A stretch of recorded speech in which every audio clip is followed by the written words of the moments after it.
პრეზიდენტობის კანდიდატი ნესტან კირთაძე წარმატებული ქალების კლუბის წარმომადგენლებს შეხვდა. უკრაინული დელეგაცია საქართველოში ერთი კვირით იმყოფება. დელეგაციის წევრები საქართველოში მიმდინარე პროცესებს გაეცნობიან და დაგეგმილ შეხვედრებზე გენდერული თანასწორობის საკითხებს განიხილავენ. გაიმართება შეხვედრები ასევე მთავრობის წევრებთან და არასამთავრობო ორგანიზაციებთან. კლუბის წევრები აჭარაში ჩასვლასაც გეგმავენ.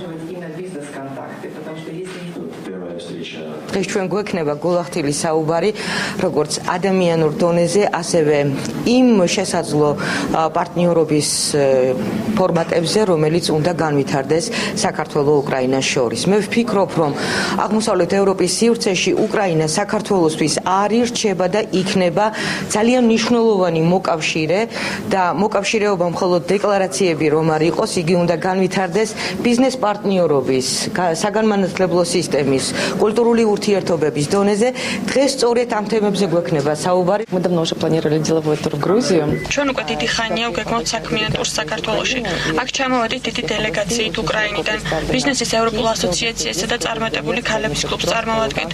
გსურს გქონდეს ურთიერთობა ქართველ წარმატებულ ქალებთანაც, რათა შევისწავლოთ როგორია გენდერული თანასწორობის მდგომარეობა და გავიცნოთ ზოგადად ქვეყნის პოლიტიკურ კურსს. ვიმედოვნებთ, რომ ჩვენი ურთიერთობა მომავალში წარმატებით გაგრძელდება.